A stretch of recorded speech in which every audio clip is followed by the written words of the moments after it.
함께 자리에서 일어나 살아계신 하나님을 예배하겠습니다. 하나님은 영이시니 예배하는 자가 영과 진리로 예배할지니라.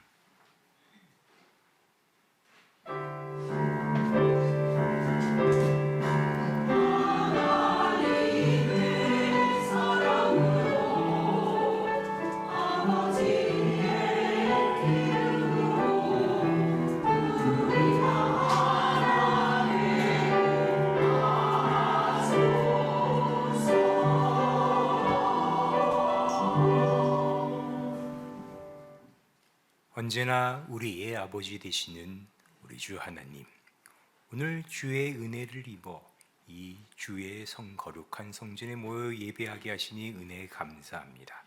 주께 드리는 예배를 통하여 우리가 주의 자녀됨과 주께서 언제나 우리와 함께 하신가, 모든 것이 우리를 위하여 주와 함께 존재하고 있는 것을 깨닫는 은혜로운 예배가 될 수 있도록 주께서 모든 것을 주관하여 주시옵소서.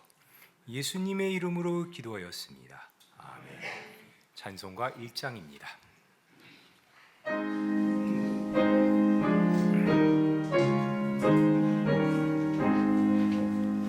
만복의 근원 하나님, 온 백성 찬송 저 천사여 찬송하세. 찬송 성부 성자 성령.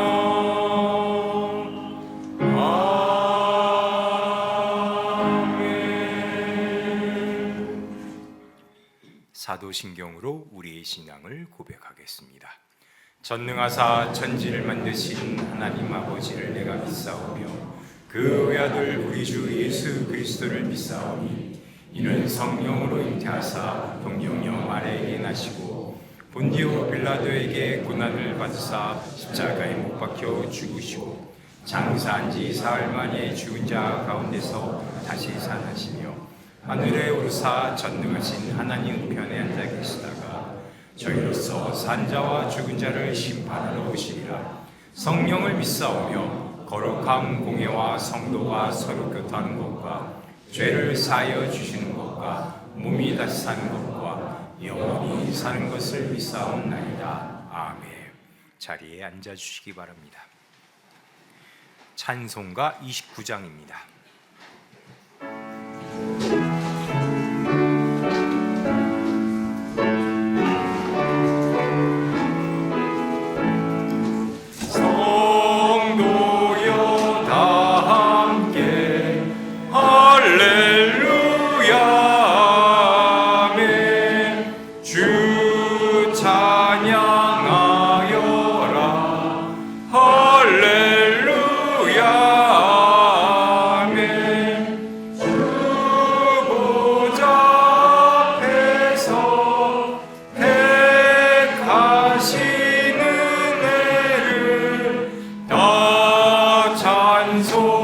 찬송하여라. 할렐루야. 아멘.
찬송 부르자.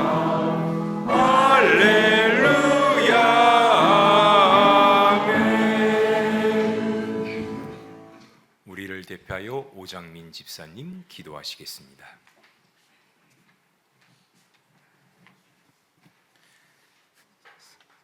사랑과 긍휼의 하나님 아버지, 이 시간 예배드리기 위해 모인 이 공간 속에 성령님께서 진리의 영으로 친히 임재하시어 처음부터 끝까지 뜨거운 예배로 인도해 주시기를 소망합니다. 우리를 하나님께서 목적하시는 존재로 만들기 위하여 매 순간도 놓지 않으시고 신실하게 은혜를 부어주시는 섭리에 항상 감사드립니다. 지금 놓여진 삶의 조건이 때론 가시밭길이요 지하 동굴 속 어둠에 놓일지라도 이 시련이 저희가 은혜 받기에 가장 최적의 상황으로 이끌어 가기 위함이심을 이해하고 순종하기 원합니다. 화려한 세상의 거짓된 질서에 현혹되지 않고 진리를 구별하는 영적 분별력을 갖게 하소서. 인과 율과 인간의 의식의 한계를 넘어서서 넘치게 역사하시는 주의 은혜와 부활 생명을 바라보며 거듭나는 강동 등교교회 성도들이 되게 해주소서. 우리의 모든 인생과 인류의 역사를 하나님의 축복으로 이끌고 계시는 하나님, 주님께서 마침내 저희 모두의 입술에 영광의 찬송이 되게 하실 것임을 믿습니다. 매일 넘어지고 곤고한 인생 속에서 자책과 절망에 머무르지 않고 우리를 복되게 하시고 명예롭고 영화로운 자리로 초대하시는 하나님의 계획이 실패할 수 없음을 믿고 다음 단계로 나아가겠습니다. 주님이 이루고자 하는 성장의 과정을 겪고 날마다 일상 속에서 적용하여 삶으로 복음과 은혜를 실천하는 저희들 되게 하옵소서. 용서받기 원하는 자가 되기보다는 먼저 용서하는 자가, 사랑받기 원하는 자가 되기보다는 먼저 이웃과 주변을 섬기고 사랑하는 십자가를 먼저 지는 거룩의 길로 나아가길 소망합니다. 죽음과 사망의 권세에서 모든 것을 회복시켜 주신 하나님, 이 세상 만물의 창조주이시자 주권자이신 하나님의 권능을 믿습니다. 강동교회가 이 어두운 시대에 불을 밝히고 길을 찾아 항해하는 각 항로를 이끌어가는 사명을 잘 감당하여 외로운 마지막 영혼까지 살리길 소망합니다. 그리스도의 몸으로 부름받은 각 지체들이 교회 공동체 안에서 서로를 존중하고 사랑하는 건강한 공동체로 거듭나게 지켜주소서. 50년 사역 인생을 걸어 광야의 끝에서 주님만을 붙들고 설교로 말씀을 선포하시는 박영선 원로 목사님의 들숨 날숨을 지켜주시고 주님 생명의 말씀이 더욱 강건하게 전달될 수 있도록 은혜 내려주시옵소서. 또한 카리스 찬양대의 영적으로 충만하고 아름다운 찬송을 통해 주님 온전히 홀로 영광 받으시길 소망합니다. 이 모든 말씀 각 영혼의 갈급함에 응답하시고 저희의 삶을 기필코 존귀하게 완성하실 우리 주 예수 그리스도 이름으로 기도합니다. 아멘.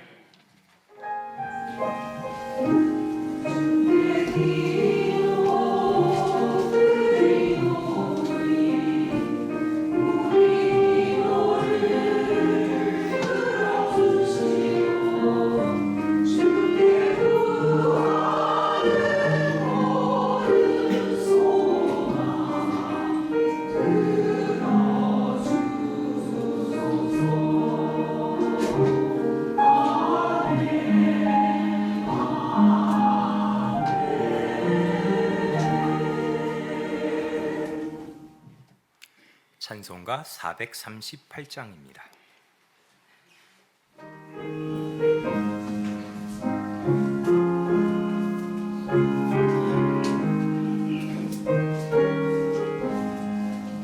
내 영혼이 은총 입어 중한 죄짐 벗고 보니 슬픔 많은 이 세상도 천국으로 화하도다. 할렐루야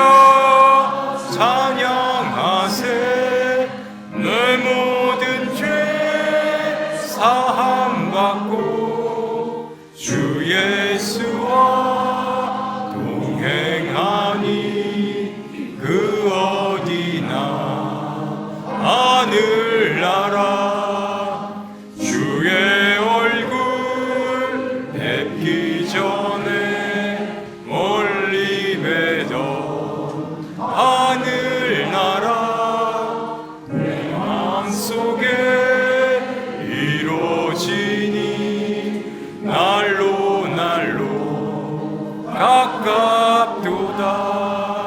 할렐루야 찬양하세.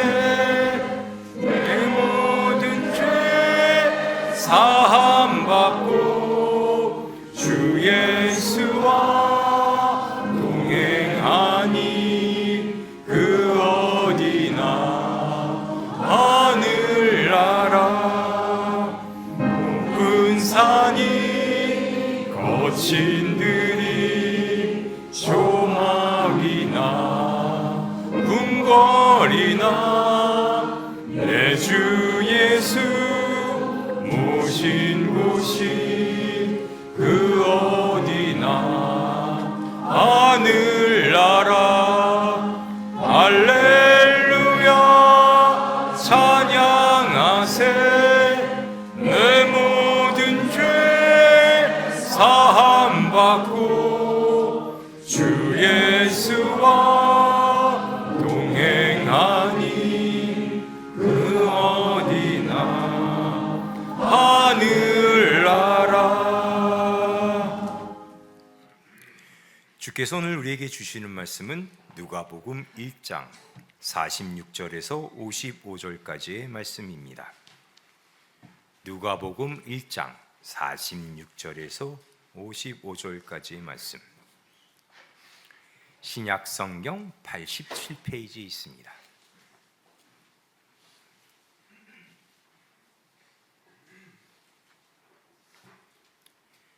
누가복음 1장 46절부터의 말씀을 제가 읽겠습니다.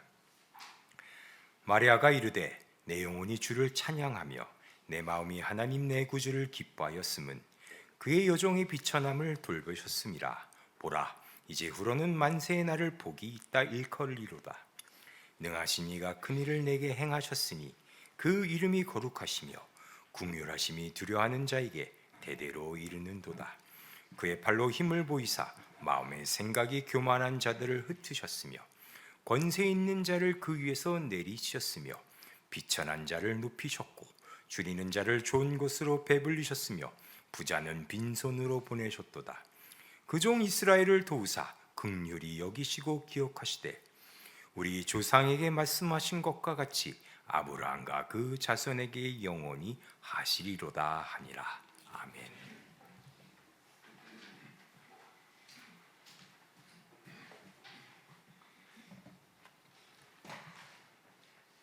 주님, 주의 몸 되신 교회에 우리를 불러 모시고 주께 예배하게 하시고 주와 하나 되게 하시니 그 은혜와 영광이 온 땅에 가득 차고 넘치나이다.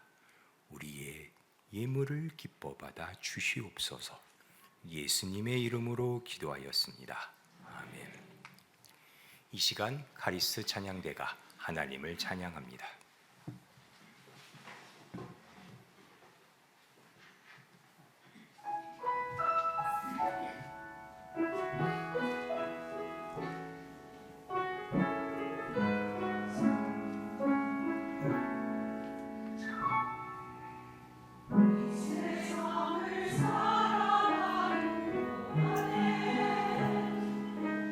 나의 힘을 의지할 수 없으니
아멘.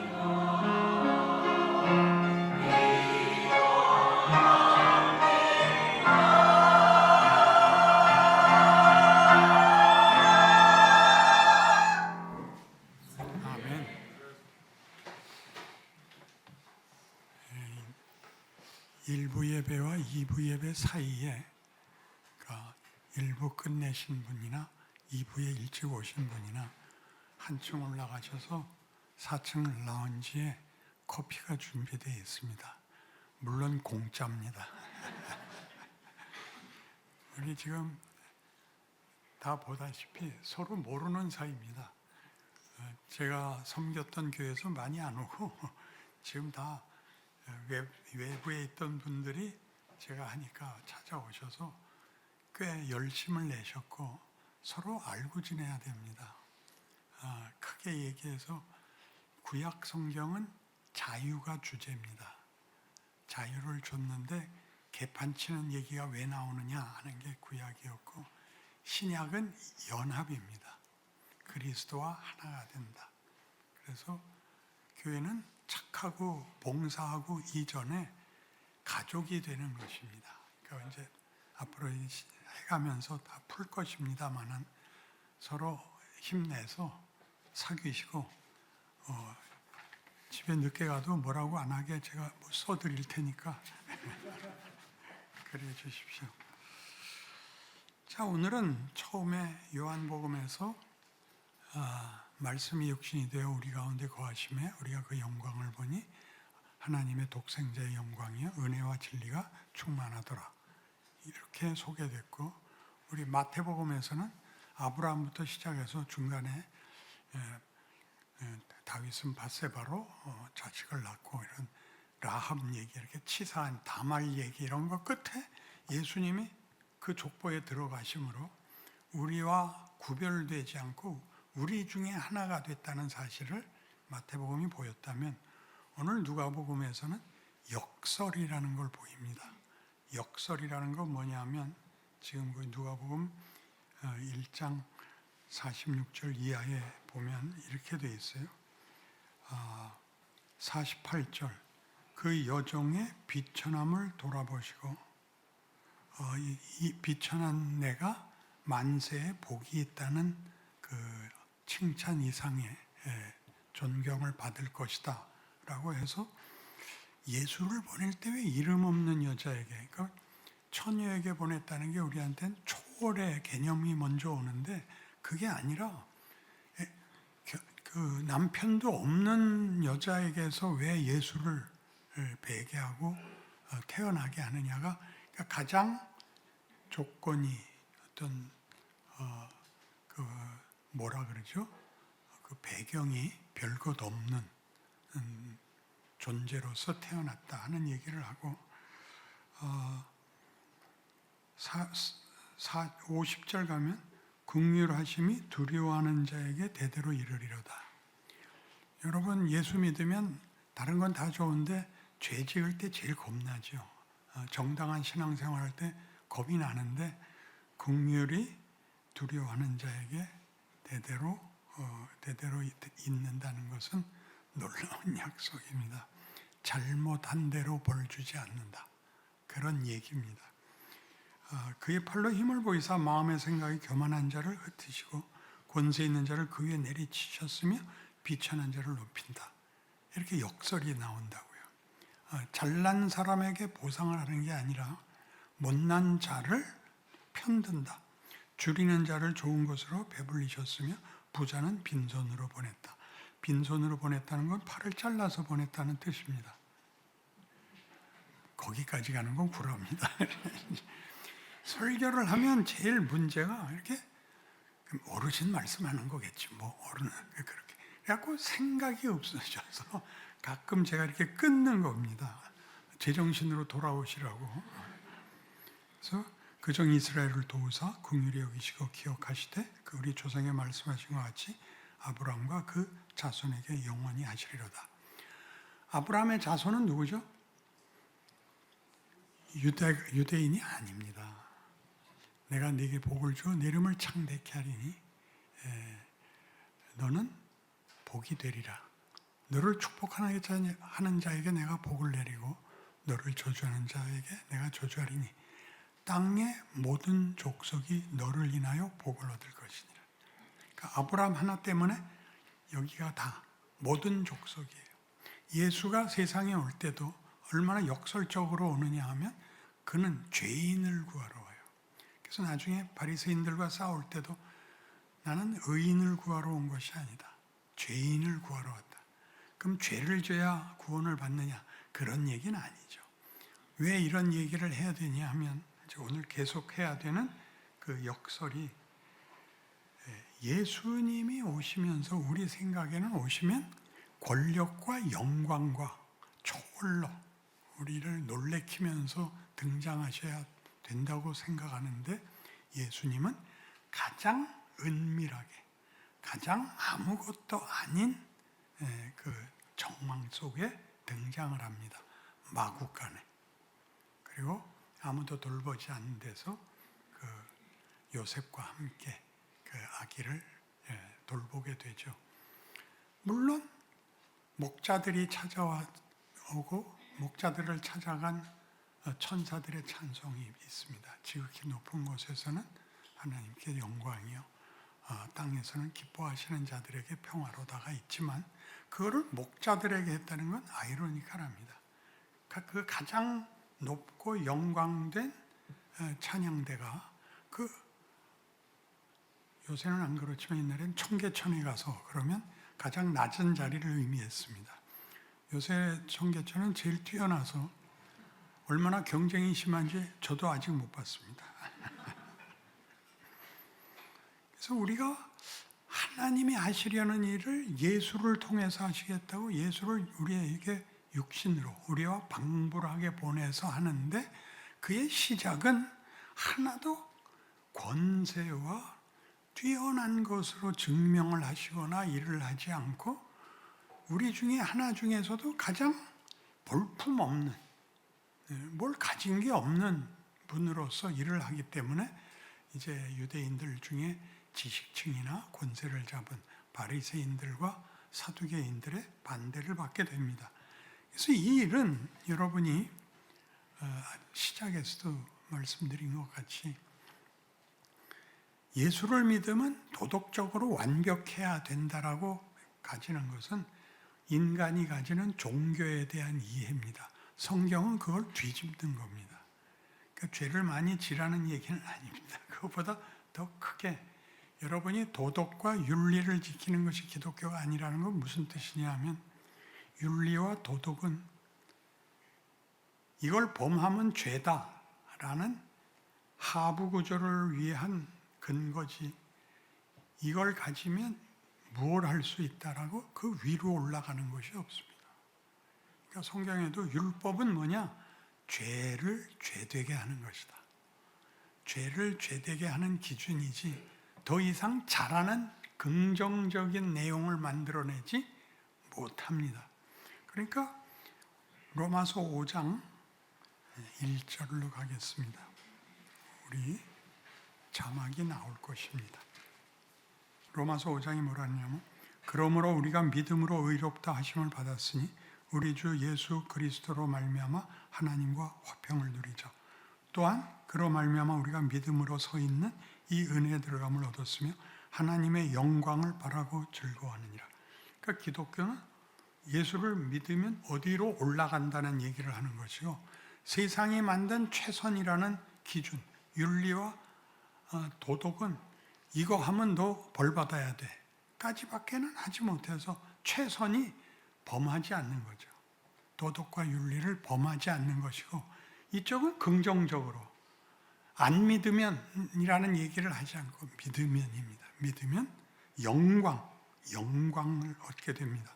그런데 문제는 그 다음 3절을 보시면 다만 이뿐 아니라 우리가 환난 중에도 즐거워하나니 환난은 인내를 인내는 연단은 소망을 이루는 줄 알미로다. 현실 속에서 신자들이 겪는 가장 큰 시험은 예수를 믿었더니 더 어려워지더라 입니다.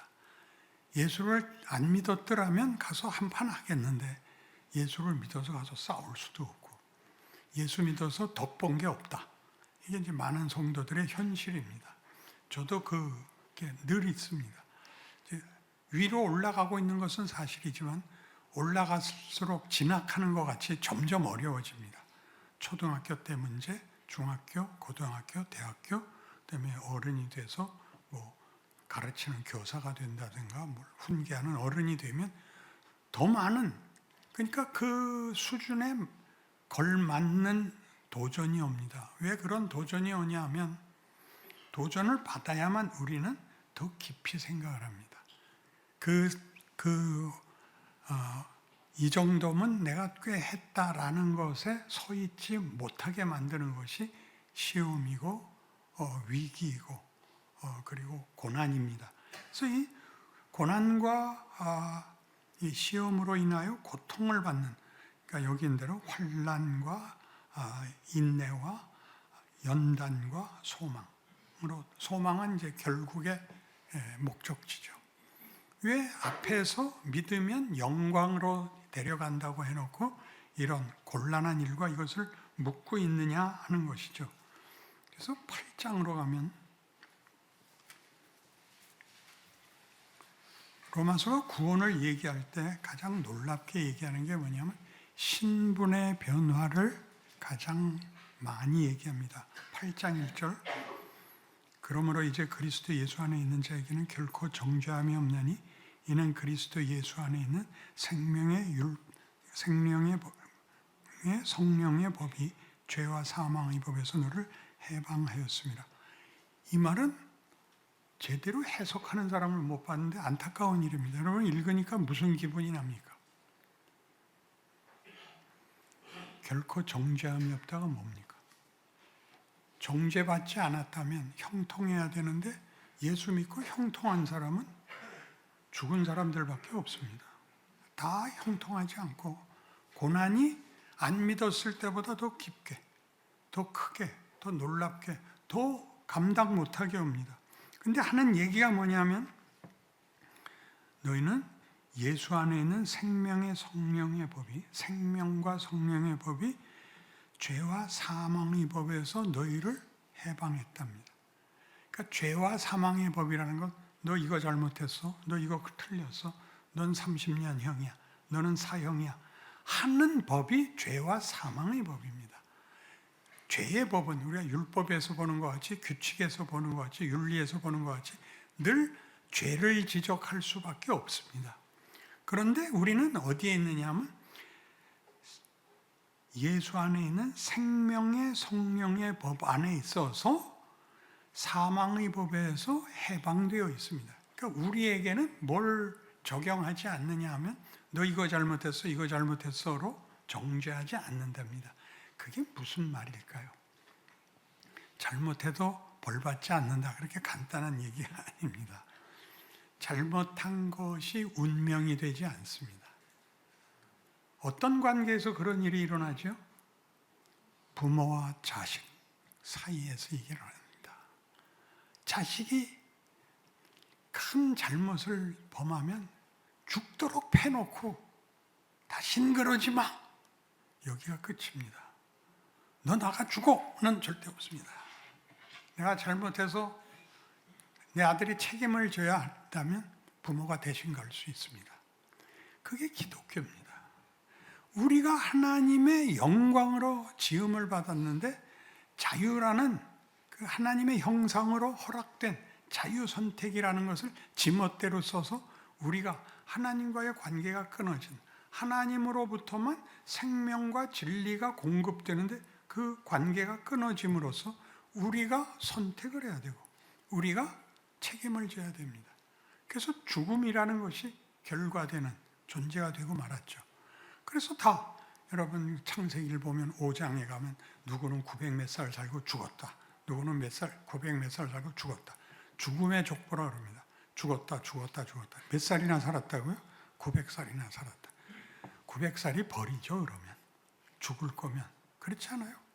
그러니까 지금 우리는 하나님과의 관계에서 잘하면 상 받고 못하면 벌 받는 존재가 아니라 하나님이 우리의 아버지라고 그러시는 바람에 우리가 그의 자녀이기 때문에 학교를 가야 돼요.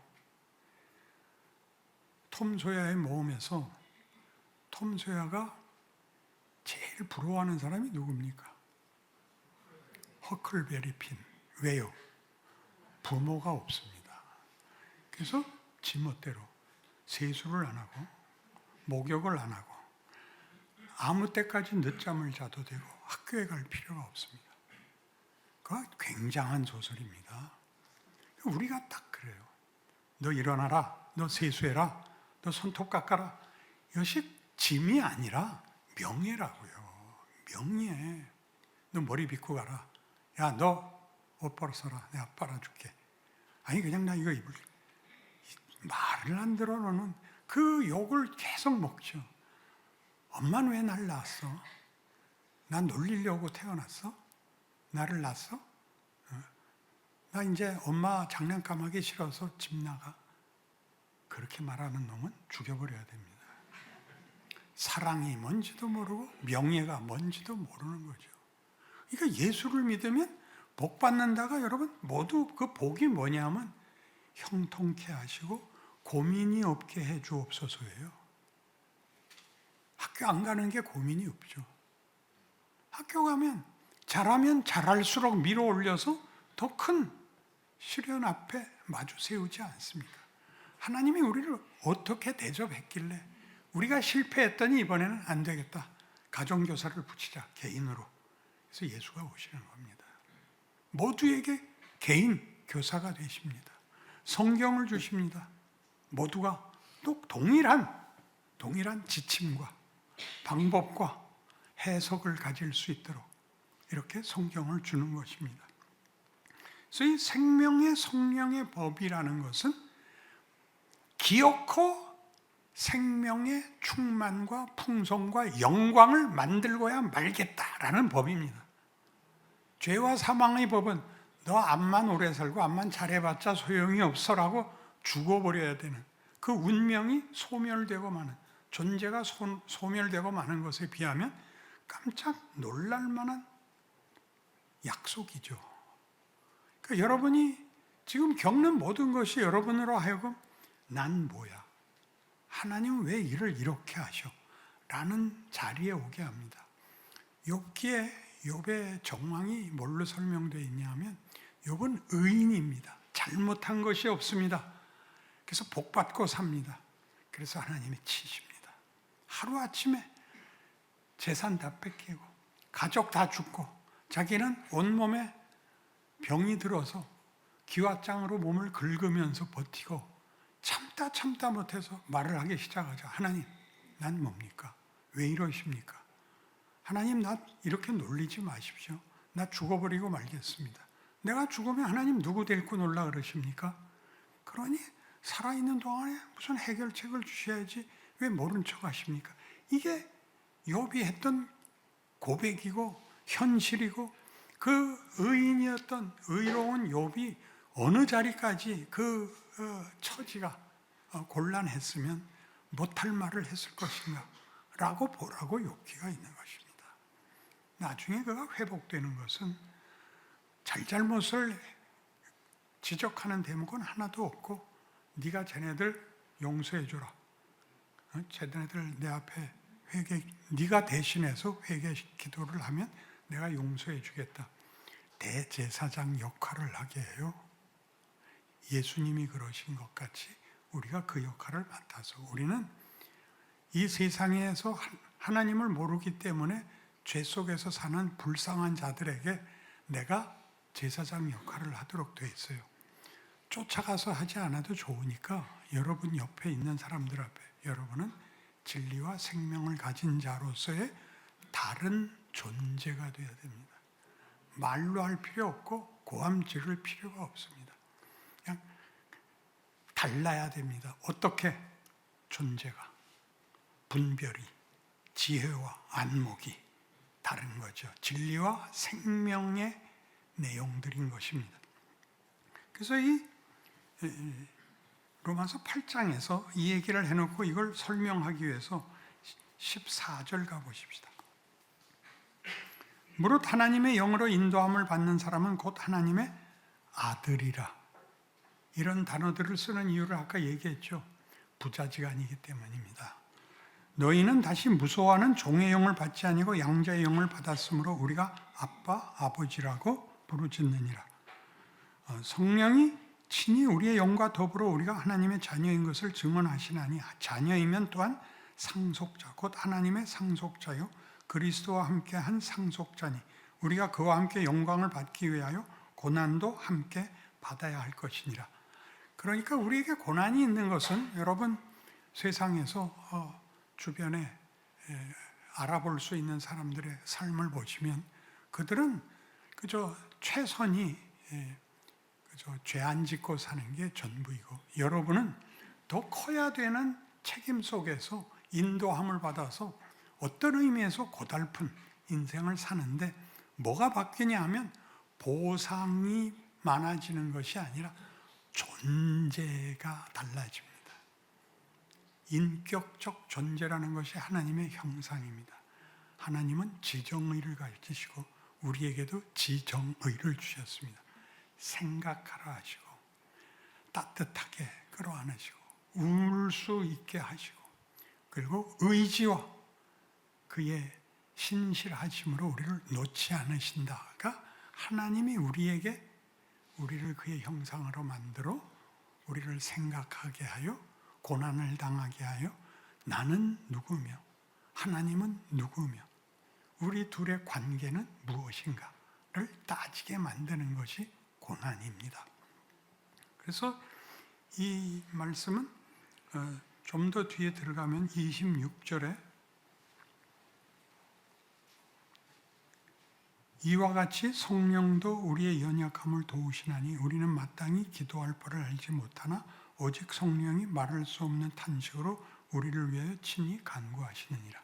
그 변호사가 있는 겁니다. 내가 잘못해도 우리 변호사가 법정에서 우리 편을 들어서 하나님께 그럽니다. 하나님의 자녀입니다. 뭐 이렇게 화를 내셨으면 그 다음에 따뜻하게 하셔야지 끝까지 가시고 있습니까? 하나님이 그러셔서 되겠습니까? 이렇게 한다는 거예요, 성령이. 어떻게 그렇게 근거도 없는 말을 하세요? 근거가 어디 있냐면 모세에게서 나왔죠. 시내산에 올라가서 율법 받으러 갔을 때 백성들이 우상 만들어서 절하는 바람에 하나님이 화가 나서 너 빨리 내려가 보라. 모세가 어떻게 했죠? 그 두 돌판 집어 던져서 깨버렸다고요. 그리고 그 금송아지 다 갈아서 물에 버리고 저주를 하고 올라오죠. 하나님이 야 얘네들 갖고는 안 되겠다. 얘네들 다 여기서 죽이고 너로 새로 하자. 하나님 여태껏 수고하셨는데 어떻게 그걸 그냥 빵꾸를 내십니까? 그러지 말고 하나님이시잖아요. 그래서 하나님 마음을 바꿔요. 기가 막혀요. 두 번째는 뭐였죠?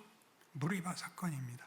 가데스 바네아에서 12명의 정탐꾼을 보내서 알아오라 그랬더니 와서 한다는 소리가 걔네들은 다 아낙 자손인데 전부 헤라클레스입니다. 우린 그들 앞에 그저 어린애 같았습니다. 못 이깁니다. 못 들어갑니다. 그래서 백성들이 울고 난리를 치니까 하나님이 너희는 못 들어간다. 이렇게 됐죠. 너희는 못 들어간다. 그래서 광야에서 다 죽어라가 돼서 광야 40년 뺑뺑이가 됩니다. 근데 이제 물이 없다고 또 아우성치니까 하나님이 그런 과정에서도 모세에게 너 바위에 명하여 물을 내라. 근데 모세가 뿔이 나서 바위를 치죠. 너희는 밤낮 니들 필요 하루밖에 쓸모없는 것 요구하느라고 훌륭하게 만들겠다는 하나님의 말씀은 한 번도 들은 적이 없어. 너희는 다 XX야. 그런 말을 할 때는 이렇게 차렷 자세로 할 수 없습니다. 이렇게 팔다리가 따로 놀잖아요. 그러니까 사람을 때릴 수 없으니까 바위를 때렸죠. 이렇게 하나님 어쩌? 너 이 새끼 백성 앞에서 내 거룩함을 안 나타내고 바위를 치고 지랄 발광했죠. 너도 같이 죽어. 그렇게 되죠. 뭐라 그러게요? 하나님이 나보고 여기서 같이 죽으라는 건 너무하지 않습니까? 라고 얘기하는데 나중에 마지막에 오면 같이 죽으라는 걸 이해합니다. 어떻게? 맞아. 너는 이스라엘 백성을 가나안에 데려가기 위해서 세움을 받았어. 네가 왕초 노릇하는 것이 내 신분이 아니고 얘네들을 구해오라는 거였어. 근데 얘네들은 광야에서 다 죽게 됐는데 너 혼자 살아서 들어오겠다고? 넌 납작도 없냐? 그걸 모세가 알아듣는 거예요. 맞습니다. 제가 같이 죽어야 됩니다. 그게 십자가예요. 십자가에 죽는다는 건 이미 하나님이 우리와 운명을 같이 하겠다는 최종적인 사건인 것입니다. 왜요?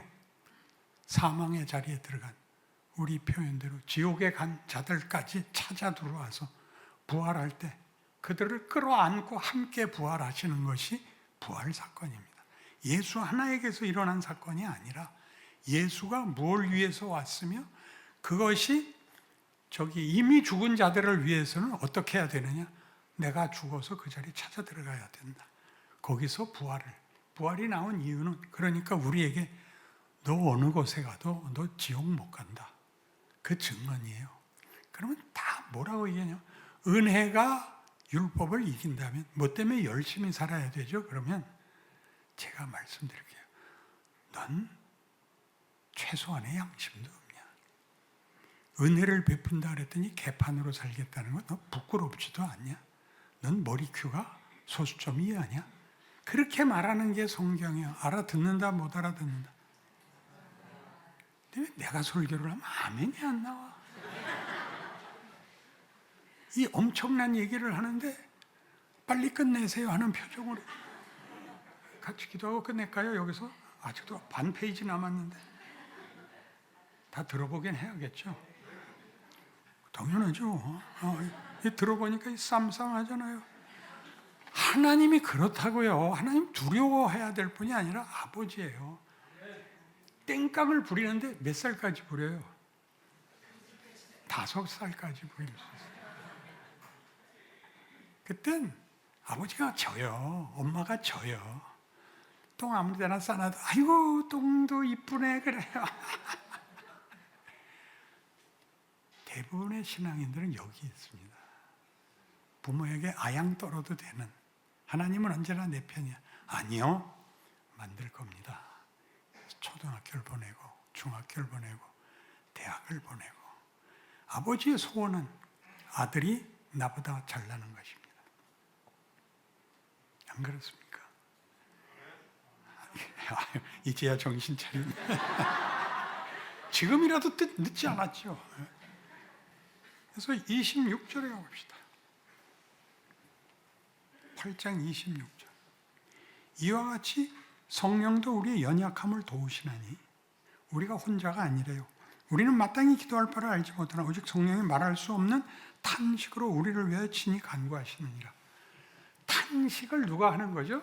탄식은 포기하는 게 아니라 포기할 수 없는데 말을 안 듣는 형편에서 나오는 게 탄식이죠.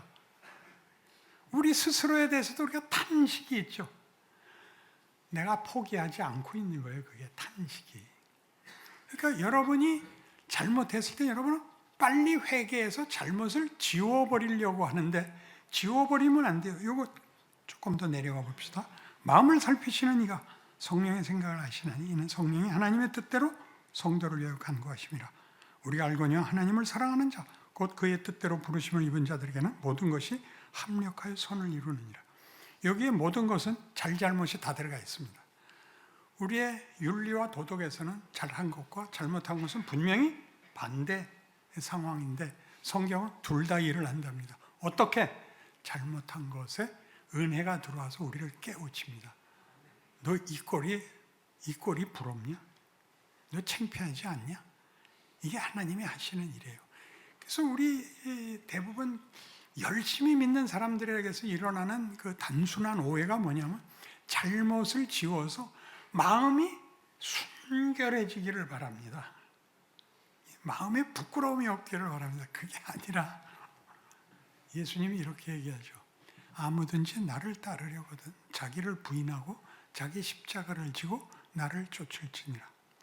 부인은 뭐죠? 자기 부인.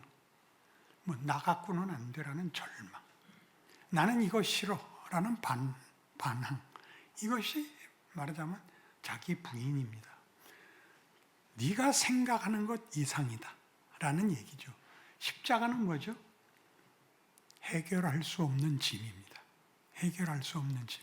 그래서 제자도에 이 마태복음 16장 24절을 쓰는데 다 이 자기 부인과 십자가에 집중하고 있는데, 가장 중요한 것은 끝이 뭐예요? 나를 따를지니라요. 따라와야 됩니다. 깨끗해져서 따라가는 게 아니라 짐을 진 채로, 문둥병인 채로 따라가야 되는 겁니다. 하나님이 포기하지 않으셨다는 걸 안다면, 여러분, 잘못은 잘못이고 해야 할 일은 해야 된다. 그러니까 따라가는 겁니다.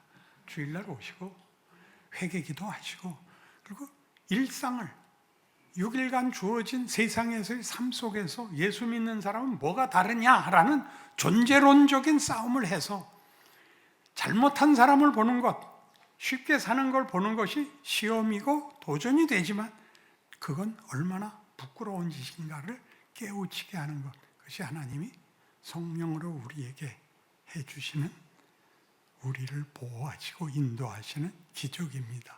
은혜입니다. 그래서 여러분, 성령께서는 왜 나한테는 안 찾아오시나 그러죠. 성령을 받으면 방언을 한다든가 무슨 은사가 있어야 되는데, 이대로 읽어보니까 성령이 언제 기도한다고요? 우리가 포기했을 때도 놓지 않는다예요. 그러니까 내가 돌아올 수 있고 내가 거기서 뭔가 깨우치는 것은 다 하나님의 깨우침이 언제나 우리에게 있기 때문입니다. 그래서 38절로 가면, 내가 확신하노니 사망이나 생명이나 천사들이나 권세자들이나 현재일이나 장래일이나 능력이나 높음이나 깊음이나 다른 어떤 피조물이라도 우리를 우리 주 그리스도 예수 안에 있는 하나님의 사랑에서 끊을 수 없으리라입니다. 너희를 망치려면 와서 하나님부터 망쳐야 된다. 하나님이 너희와 운명을 함께 하겠다. 이게 믿는 자들의 복이라고요. 운명이 이미 지어져 있는데, 근데 왜 고단한 인생을 살아야 된다고요? 만들어져야 되기 때문입니다. 잘잘못으로 나누어지는 것이 아니라 유치함에서 정당함으로, 그리고 넘치는 영광으로 우리를 키우시기 때문에 이 일이 우리에게 현실적으로 매우 불편합니다. 깨우치고 나셨으면 그 모든 어려움 속에서 단련되기를 바랍니다. 그래서 로마서 12장 1절에 가면 어떻게 이것을 만드느냐라는 간접적인 그 권고가 나옵니다. 12장 1절, 그러므로 형제들아 내가 하나님의 모든 자비하심으로 너희를 권하노니 너희 몸을 하나님이 기뻐하시는 거룩한 산제물로 드리라. 이는 너희가 드릴 영적 예배니라. 이 산제물은 살아있는 제물입니다. 그러니까 우리의 모든 삶의 정황 속에서 어떻게 우리가 하나님의 자녀인가를 배워라, 도전받으라, 만들어라, 싸워라 라고 얘기하는 것입니다. 그러기 위해서 우리가 구차나하는 인생, 반복되는 하루가 반복적으로 주어집니다. 왜요? 단번에 깨우칠 수 없습니다. 깨우친 다음에도 그것이 실력이 되려면 얼마나 많이 연습해야 되는지 모릅니다. 앞에서 본 로마서 5장에서 환난은 인내를, 인내는 연단을, 연은 제가 알기로 1000번의 훈련, 단은 10,000번의 훈련이라고 최영의 씨라는 분이 자기 책에서 소개했습니다. 아는데도 오래 걸리고, 아는 걸 하는 데는 더 오래 걸리고, 억울함을 참는 건 더 오래 걸립니다. 그러나 그거 해야 됩니다. 예수께서 그리 하셨던 것 같이, 아버지여 저들을 사하소서는 폼나는 대사가 아니라 실력인 것입니다. 그래서 우리는 이 14절에 가서 너희를 박해하는 자를 축복하라. 축복하고 저주하지 말라. 즐거워하는 자들과 함께 즐거워하고 우는 자들과 함께 울라. 서로 마음을 같이하여 높은 데 마음을 두지 말고 도리어 나은 데 처하임. 낮은 데 처하며 스스로 지혜 있는 체 하지 말라. 아무에게도 악을 악으로 갚지 말고 모든 사람 앞에서 선한 일을 도모하라. 할 수 있거든 너희로서는 모든 사람과 더불어 화목하라. 내 사랑하는 자들아, 너희가 친히 원수를 갚지 말고 하나님의 진노하심에 맡기라. 기록되었으되 원수 갚는 것이 내게 있으니 내가 갚으리라고 주께서 말씀하시니라. 네 원수가 줄이거든 먹이고 목마르거든 마시게 하라. 그리하므로 네가 숯불을 그 머리에 쌓아놓으리라. 악에게 지지 말고 손으로 악을 이기라. 악을 회개시켜라가 아닙니다. 악을 감동시켜라도 아닙니다.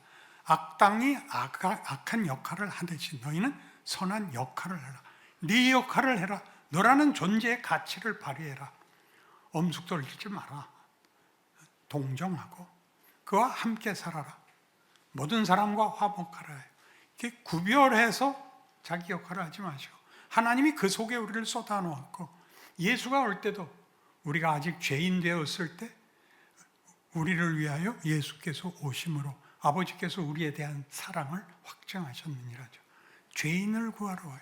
우리가 그를 부르거나 영접하거나 그에게 보상을 하지 않아요. 거기에 오시게 되는 것이죠. 그래서 이 모든 지금 12장 지금 읽은 이걸 보면 이런 훈련들, 하나님의 자녀의 충만한 자리로 가는 것이 어떻게 훈련되는가를 이거 좀 미안한데 성경 많이 보고 기도 많이 하는 거가 아니라 하루하루를 살아야 돼요. 성경을 읽어야 되고 기도를 해야 됩니다. 그러나 그걸로 때운 거면 안 된다 이겁니다. 난 나 할 거, 종교 행위를 난 마쳤으니 이쪽은 내 책임이 없다. 그렇게 보통 해요. 이걸 읽고 기도했으면 여기서 차이가 드러나야 한다입니다. 그래서 여러분 우리 하나님이 우리 인생들에 대하여 하는 평가는 잘한 것과 잘못한 것에 대한 보상, 즉 잘한 데 대한 보상, 못한 데 대한 벌이 아니라 이런 겁니다. 탕자의 비유에서 여러분 잘 아시듯이 둘째가 재산 달래서 나가고 큰애는 그냥 아버지 밑에서 일을 하다가 오랜 시간에 걸쳐서 둘째가 갖고 나간 재산 다 털려먹고 돼지 주염 열매도 없어서 못 먹고 마지막으로 돌아오죠. 아버지한테 가자. 난 아들이라고 감당 못한다. 종으로 부려주십시오. 그 대신 아버지 집에 가게 해주십시오. 오는데 아버지가 보고 뛰어나가 맞이하고 잔치를 열죠. 내 아들이 죽었다가 살아나왔다. 큰아들이 귀가하다가 집에서 띵까띵까 소리가 나니까 이건 무슨 소리냐. 저 작은 아들이 돌아와서 아버지께서 기뻐서 잔치를 열었습니다. 그런데 아버지가 나와서 얘야 빨리 들어와라. 네 동생이 들어왔다. 함께 기뻐하자. 난 못 들어갑니다. 나는 평생 아버지를 불순종한 일이 없는데 나한텐 염소 새끼도 한 마리 안 구워줬습니다. 그래놓고 저 재산을 팔아먹은 녀석한테 송아지를 잡았다고요? 아버지가 얘기하죠. 얘야 내 것이 다 네 것 아니냐. 쟤는 죽었다 살았기 때문에 내가 기뻐하는 거다. 자 보세요. 죽었다 사는 것을 기뻐한 이 작은 아들은 이제 무슨 훈련을 받아야 되냐면 첫째가 받은 훈련을 받아야 돼요. 첫째가 받은 훈련은 뭐라고요? 내 것이 다 네 것 아니냐. 내 재산이 다 네 거다가 아니라 내 자리, 내 지위를 이어받을 자다. 성경이 자꾸 그 얘기하죠. 우리를 하나님의 기업을 얻는 자로 되어 있어요. 창조 때 했던 말과 같죠. 생육하고 번성하라. 모든 것을 다스리되. 그 다스린다는 그 개념. 지금은 우리가 피조물 속에서 신음하는 관계가 됐는데 천국에서가 아니라 이 세상 속에서도 하나씩 우리가 세상을 다스리는 그러한 존재로서의 변화가 일어난다고 얘기하는 것이 탕자의 비유입니다. 그래서 잘못을 지우는 거 하지 마시고 그거를 잊지 않아야 돼요. 그 상처가 없어지지 않아야 돼요. 그것이 나를 여기에 오게 했어. 이렇게 말해야 됩니다. 그 오는 자리까지 가는 여러분들의 일생이 되고 천국에서 함께 기뻐하는 만남이 되기를 바랍니다. 기도합시다.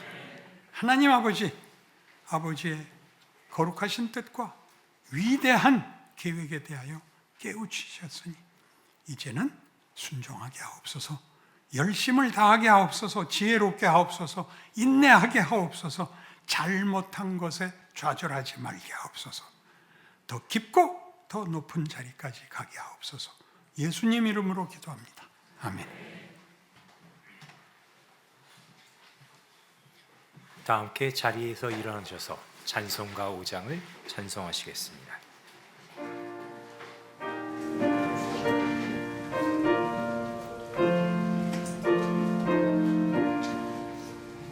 이 천지가 만물들아 복 주시는 주 여호와 전능 성부 성자 성령 찬송하고 찬송하세.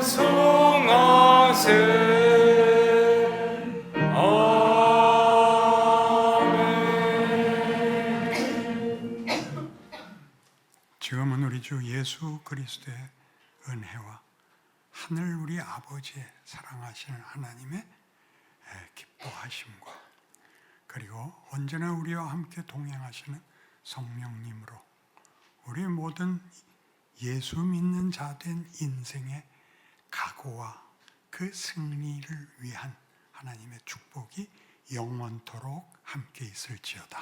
아멘.